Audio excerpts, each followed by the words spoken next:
Hello toi, je suis très contente de te retrouver pour un format de vidéo que j'avais un petit peu mis de côté ces derniers temps, mais si tu connais, ou si tu ne connais peut-être pas, c'est les fameuses vidéos j'analyse vos feeds Instagram, vos identités visuelles, et c'est vraiment un format que je trouve rempli de valeur. J'espère en tout cas que ça va t'en apporter. Si tu as raté le coche pour cette fois-là, en gros comment ça fonctionne, je demande aux personnes qui sont inscrites et inscrites à ma newsletter de m'envoyer leur compte Instagram évidemment, avec d'autres petites informations pour leur donner des retours hyper pertinents, et donc je pioche parmi ces candidatures là entre guillemets, donc n'hésite pas à t'inscrire à la newsletter si tu veux participer à la prochaine vidéo. Sur ce, je te laisse regarder les feeds Instagram, n'hésite pas aussi à dire en commentaire ce que toi t'en as pensé, ton avis, tes retours, et j'espère en tout cas que les conseils que je vais partager pourront peut-être te servir à toi aussi, parce qu'évidemment je le fais pour ces comptes là, mais c'est des conseils qui peuvent s'appliquer, des retours qui peuvent s'appliquer aussi peut-être pour toi, donc c'est parti.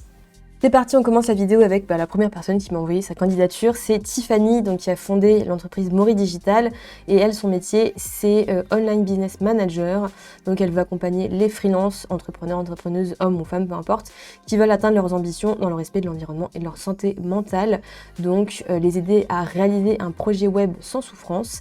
Donc c'est des personnes qu'elle va accompagner qui sont plutôt perdues, voilà, qui ont un projet mais qui savent pas trop comment le réaliser, qui se dispersent, qui sont perdus et qui ont besoin justement de se remettre sur les rails pour avancer efficacement. Et donc la personne qu'elle cible, c'est une personne qui est impliquée, qui est enthousiaste et qui est bienveillante.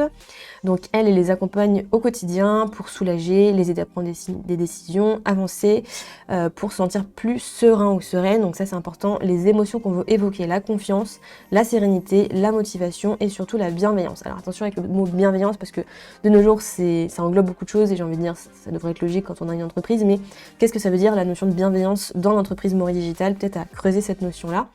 Donc des bons conseils pour entreprendre, c'est parti, on va aller sur Instagram, mais avant je voulais faire une petite mention spéciale pour la signature de mail, c'est quand même très cool et je t'invite à toi qui regardes cette vidéo à t'inspirer des signatures de mail qu'on va voir. Donc voilà le feed Instagram de Tiffany. Alors je le précise, là attention, je suis sur l'ordinateur, donc ça sera un peu plus zoomé que sur téléphone. Évidemment sur téléphone c'est beaucoup plus petit, donc attention déjà première chose à la photo de profil sur Instagram, puisque là si c'est un tout petit, je suis pas sûre qu'on lise bien ton bras droit, et en plus, alors certes le cerveau il fait de gauche à droite, mais du coup bon c'est pas forcément évident de lire bien les infos comme ça, et on voit pas très bien ton visage, alors que si tu veux renvoyer cette notion de confiance, de sérénité, de bienveillance, etc. Pour moi, enlève ton bras droit et mets vraiment une photo de toi, de ton visage, où tu poses, peut-être te faire aider de quelqu'un si tu veux déléguer à une photographe ou un photographe, ou faire toi-même, hein. Mais où vraiment tu poses, tu as une position avec tes mains, de ta posture, de ton énergie, où on ressent justement ce que tu vas apporter. On te voit sourire, on te voit en entier, là ton visage est coupé, on voit pas ton front, et on voit pas le décor autour, l'ambiance, les couleurs que tu veux créer. Donc voilà, faire un petit peu attention à ça. Notamment là tu vois le feed il est quand même assez lumineux sur ta photo, bon ça pourrait être plus pertinent par rapport à l'image que tu veux renvoyer. Ensuite pour la bio, c'est bien, on sait ce que tu fais, la fameuse définition, enfin la fameuse présentation j'aide les X à faire Y sans Z. Donc c'est assez commun, après ça fonctionne. Si tu veux aller plus loin, peut-être réfléchir à une façon de te présenter qui est plus cohérent justement avec ce que tu veux renvoyer en termes d'image par rapport à tes mots-clés, etc. Besoin de moi. Je suis pas sûre que ce soit la meilleure phrase d'accroche parce qu'il faudrait que les gens aient conscience qu'ils ont besoin de toi. Peut-être que tu pourrais trouver autre chose. Et ça, c'est très intéressant, c'est très smart de mettre le nom de ton entreprise dans les stories à la une. Mais c'est vrai que je trouve que c'est peut-être une opportunité manquée par rapport au fait de pouvoir mettre justement des illustrations, des photos de toi ou des pictos qui symbolisent chaque élément justement de ce que tu veux présenter. Voilà, sachant qu'on sait déjà quel est le nom de ton entreprise, il y a une présentation ici. Voilà. Pour moi, ça aurait été intéressant de trouver une autre façon d'amener ton univers et tes couleurs, notamment que là, elles sont toutes dans la même proportion. Et par exemple, ce bleu-là, je le vois pas si souvent. Mais bon, bref, je chipote.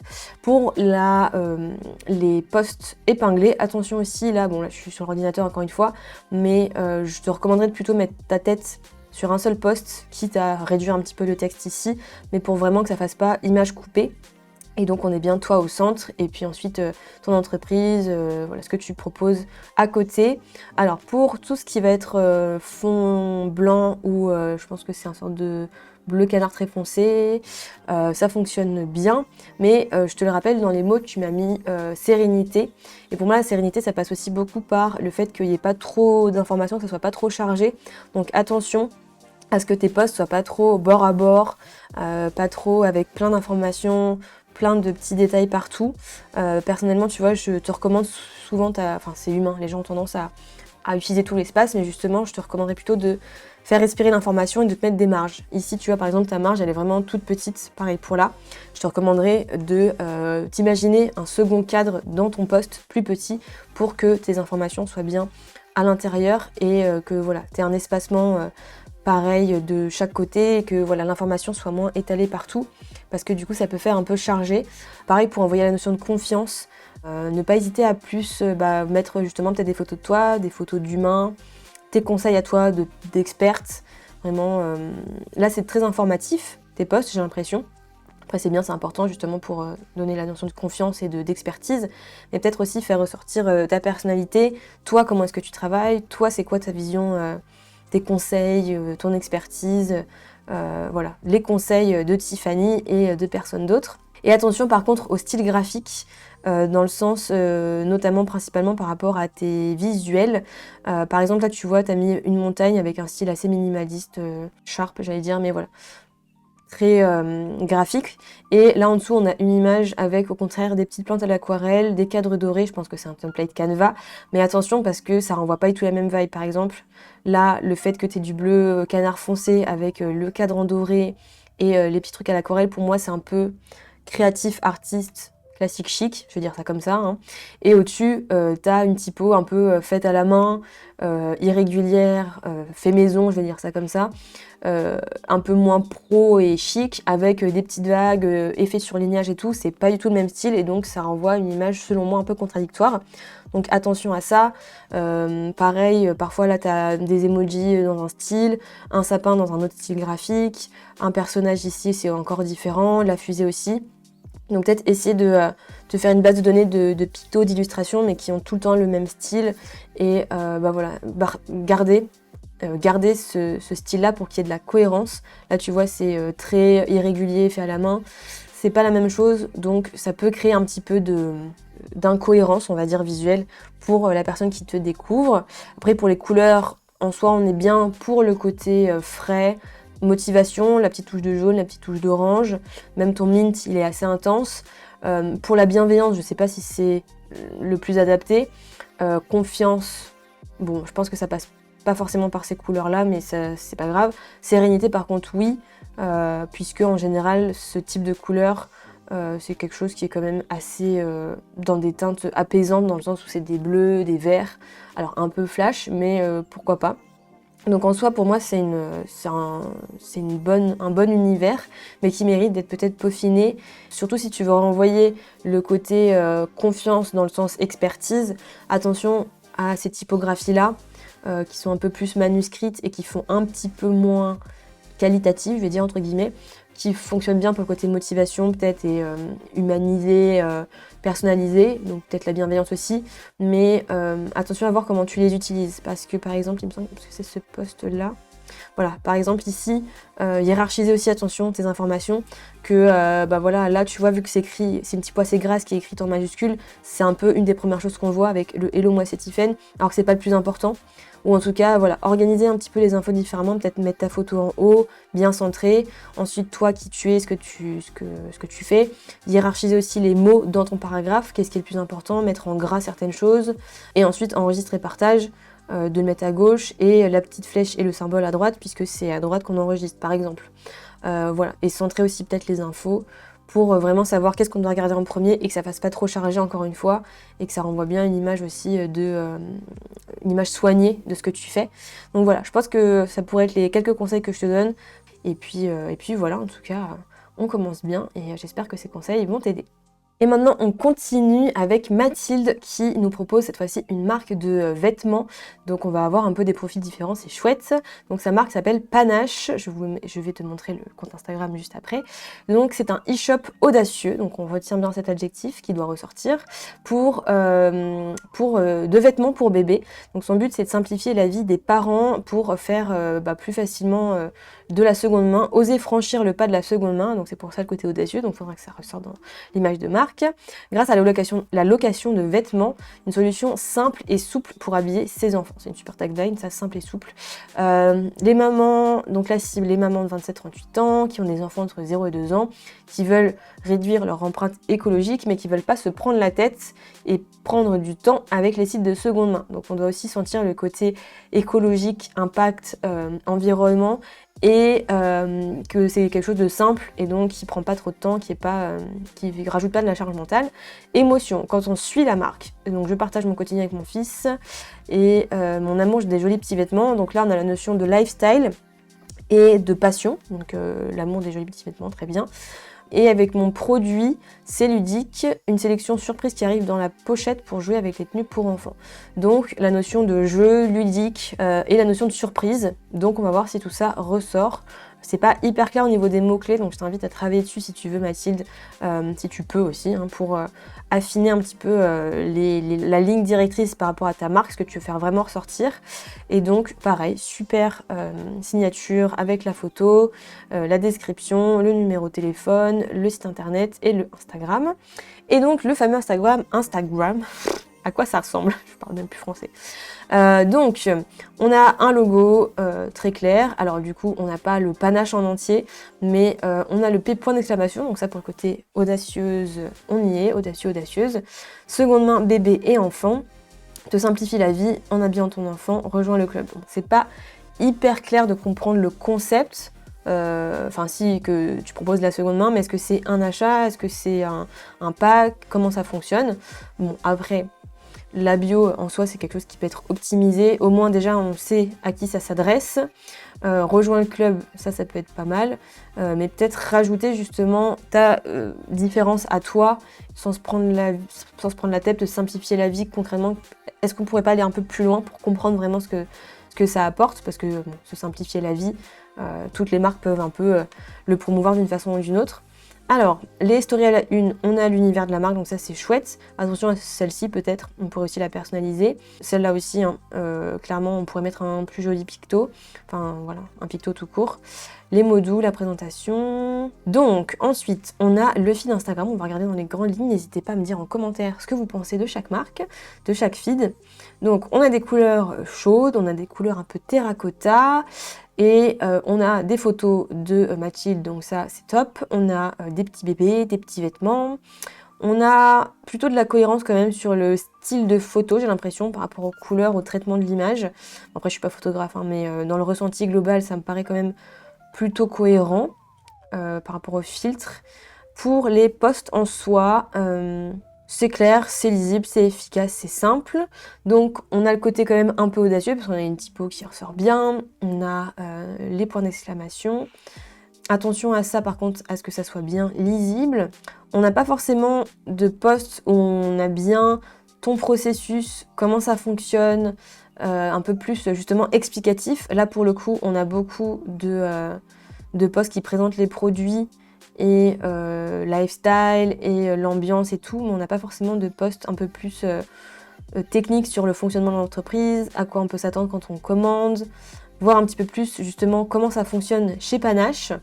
Que dire d'autre? Pour les mamans, ça fonctionne bien parce qu'il y a des petites photos sympas, mais pareil, si ta cible c'est des mamans de 27 à 38 ans, peut-être des posts un peu plus engageants sur qu'est-ce que ça veut dire être une maman justement qui doit gérer tout ça, appuyer un petit peu plus entre guillemets sur sa problématique et comment toi tu l'aides à résoudre tout ça.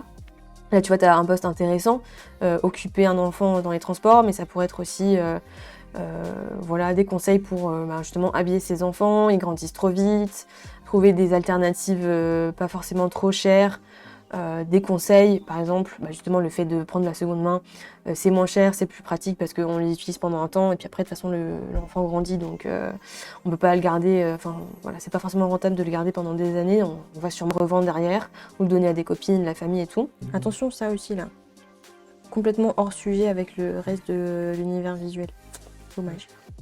Enfin dommage. Ça tourne pas là. Si. Ah non. Si, ça enregistre là. Bref, petite intervention, mais en effet, comme le soulève très bien Julien, il y a en effet la notion de chaleureux, de nostalgique, d'enfance.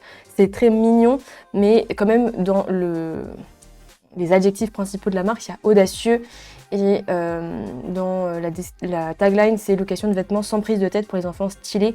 Donc peut-être faire plus ressortir le côté audacieux, audacieuse, oser franchir le pas de la seconde main, qu'est-ce que ça veut dire pour la marque Panache, et justement montrer les différents styles peut-être, voilà, comment ça se passe quand on commande chez Panache, qu'est-ce qui fait que cette marque elle est audacieuse justement.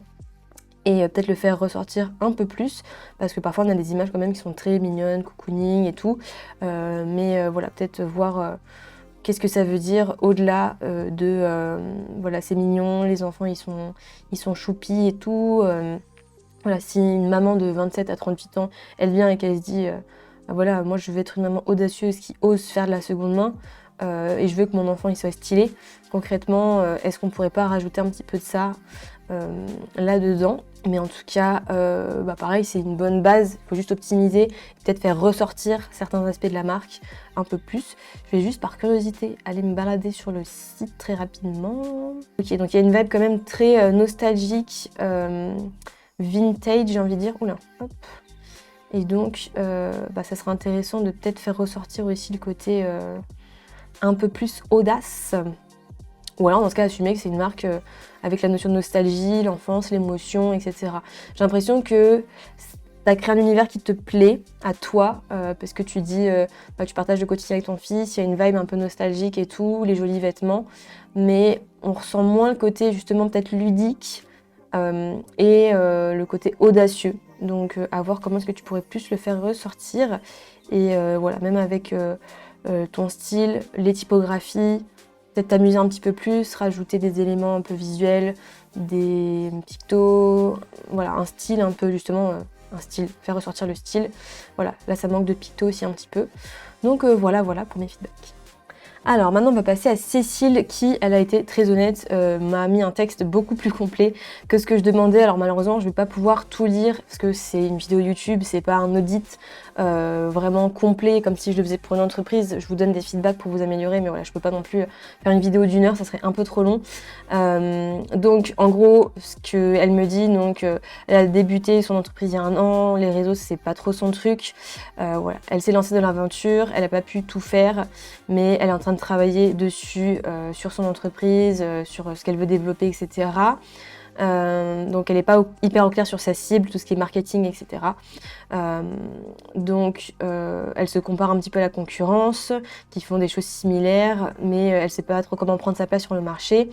Je ne sais pas si j'ai fait les choses correctement, il n'y a pas de correctement, pas correctement, c'est t'apprends en fait au fur et à mesure et c'est normal qu'au début tu ne saches pas comment tout fonctionne, mais on va voir ensemble comment est-ce qu'on peut améliorer tout ça. Et évidemment si toi Cécile, comme les autres personnes qui regardent cette vidéo, vous avez envie d'aller plus loin, que je vous le conseille, que je vous accompagne, il y a des offres, des accompagnements, pour ça je mettrai tout en barre de description. Donc la marque s'appelle Nala, donc ça signifie abeille en arabe, parce que le côté luxueux de l'abeille, donc normalement il est censé avoir une notion de luxe, donc de rareté et d'importance, donc je vais rester sur le mot rareté, luxe, et le rapport à la nature. Donc voilà, il y a la nature, la diversité. Sur Instagram, donc, elle met en avant son activité de couturière d'accessoires cousus à la main, des modèles uniques en petite série, donc on est vraiment sur de l'artisanat cette fois-ci, pour les bébés, enfants et adultes. Donc il y a peut-être une collab à faire entre Mathilde de Panache et Cécile. Donc différents types de produits, personnalisés. D'accord, image de la marque. Donc on veut une marque de qualité, élégante, raffinée. Donc il y a la notion de luxe, de haute couture, finition à la main, mais accessible. Donc ça, attention, c'est très dur de trouver l'équilibre. Peut-être pour toi-même savoir dans la balance c'est ce qui penche le plus entre le côté luxe et le côté accessible, parce qu'on ne peut pas forcément avoir les deux. Enfin, c'est un peu compliqué de trouver l'équilibre. Fait avec passion, proche du client, zéro déchet, écologie. Donc on a aussi cette notion d'écologie. Alors la charte graphique, c'est le flou. Ok, des couleurs qui renvoient au luxe, couleurs un peu pastel. Bon, c'est un peu flou tout ça, on le sent en effet, il n'y a pas forcément, voilà, une palette de couleurs hyper claire qui correspond chaque couleur à quelque chose. Ok, donc là c'est un peu la description de ce qu'elle veut faire. Moi je veux, voilà, le client idéal. Donc c'est une femme active, dynamique, donc vingtaine, trentaine, qui est ou qui va être mère, écolo, qui privilégie le fait main, l'artisanat, les produits sur mesure. Pas de la fast fashion, le local, préfère payer la qualité et l'unicité d'un produit, donc ça il faut le faire ressortir, plutôt que voilà, de la masse, produit rare, produit unique pour une personne unique. Oh, et ben écoute, on se tient au jus. Maintenant, je vais jeter un œil avec vous, avec toi qui me regarde sur YouTube, pour voir le feed Instagram de Cécile. Donc, couturière créatrice de doudous et d'accessoires, donc ça c'est clair. Tu pourrais, si tu mises sur le personal branding, te présenter toi aussi Cécile pour justement voilà, te différencier de la concurrence. Ça c'est mon point de vue, après tout dépend de ta stratégie, tes objectifs, court, moyen, long terme. Donc un atelier de couture français, petite série personnalisable, donc ça fait un peu liste de ce que tu es, ce que tu fais. Je te conseillerais plutôt de faire une présentation de la marque où on ressent justement en termes d'émotion que c'est quelque chose de travaillé, que c'est personnalisé, que c'est unique. Là, ça fait un petit peu liste de tous les différents points. Le logo en soi, il fonctionne très bien pour quelque chose, en effet, d'à la fois enfantin, qualité et luxe. J'aurais peut-être pas mis le fond qui est un peu complexe, hein, qui fait un peu un effet pinceau, pas forcément hyper soigné, il y a un peu de doré. Je trouve que ça casse un peu et ça rend moins le logo lisible. Donc personnellement, je te recommanderais plutôt de mettre soit une texture de doudou par exemple, ou ce que tu veux, un truc un peu cotonneux par exemple, pourquoi pas, voir si tu veux vraiment aller à fond sur le doré et du doré, mais pas un truc entre les deux, entre de la couleur et du doré, c'est pas hyper lisible, mais un fond uni, simple, pour qu'on voit bien le logo et qu'il ressorte bien. Pareil pour tes stories à la une, attention, je vois ce que tu veux avec cette vibe un peu dorée, fait main et tout, mais là tu le mets un peu partout, ça rend pas lisible ton texte et c'est aussi dommage parce que tu répètes ici mes tissus, les tissus c'est la même chose, donc ça fait 2 fois la même information. Tu pourrais au contraire avoir soit des petites plantes, soit des petites abeilles, soit justement des images de tes tissus ou de tes créations en fond. Ça serait plus intéressant puisque dans tous les cas il y a les descriptions en dessous. Donc voilà. Ensuite pour les posts Instagram, alors je dirais attention parce que toi tu vends du produit en effet, donc c'est logique qu'il y ait beaucoup de photos de tes produits, mais on n'a pas du tout le même traitement d'image d'une image à l'autre. Ici, on a quelque chose qui manque un peu de luminosité, où on voit les produits étalés. Bon, c'est un Reels aussi, donc t'as peut-être pas recoupé. Là, on a bien les doudous mis en avant avec une teinte un petit peu sépia. Ici, on a un truc très très blanc, très très pur. Ici, on a un truc un peu foncé. Ici, voilà, on sent que c'est le Reels, t'as pas refait la couverture, donc ça fait un peu plus brouillon. Là, c'est toi à la maison avec tes produits. Bon, voilà, la lumière pas naturelle, lumière de chez soi, la couleur un peu des lampes jaunes. Donc c'est un peu dommage. Il y a des photos qui sont bien travaillées, des photos en intérieur, en extérieur. Et du coup, ce côté luxueux, il ressort moins, puisque normalement, justement, si tu veux une image haut de gamme luxe, tu dois avoir des produits qui ont toujours une très belle image, où tu as bien soigné le rendu, et donc qui fait ressortir ce côté luxe, haut de gamme, dans la présentation de tes produits. Ça manque aussi pour moi de posts où justement tu vas parler de ta marque, de tes produits, de ta façon de travailler justement peut-être, de toi aussi, qui tu es, ce que tu proposes. Parce que le but aussi quand on a une marque comme la tienne, c'est que les gens aient envie justement de sentir cette rareté en connaissant mieux la marque, en sachant qu'est-ce que ça veut dire justement une petite série, enfin de faire des petites collections, de pas créer de la grosse masse. Tout ce que tu m'as mis dans ton mail, il faudrait aussi que tu crées du contenu autour de ça, parce que les gens, s'ils voient juste plein de doudous comme ça dans tous les sens, ok, ils peuvent être attirés par le produit en soi, mais ils ont peut-être aussi envie qu'on leur mette dans l'émotion, d'acheter un doudou vraiment qui sera unique pour leur enfant, et ce sera le seul qu'ils auront peut-être toute leur vie, tu vois.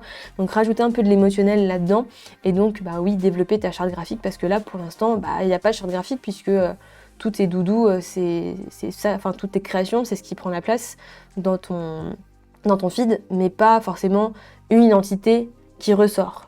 Donc c'est ça qu'il va falloir aussi travailler. Pareil, je vais me jeter un petit coup d'œil au site, et pareil, le site, du coup, tu vois, entre l'Instagram et ton site, il y a vraiment une différence énorme dans le style. Là, on est vraiment sur un truc très simple, très basique. T'as même pas changé un peu les couleurs, etc. L'effet doré que tu avais mis avant. Donc attention aussi à la cohérence, la fluidité quand on passe de l'un à l'autre. On a l'impression que c'est 2 trucs différents, voilà, 2 plateformes différentes. Donc attention à toi et à la régularité de ton style, même dans les photos. Là, on a un truc vraiment blanc, les produits dans les cartons.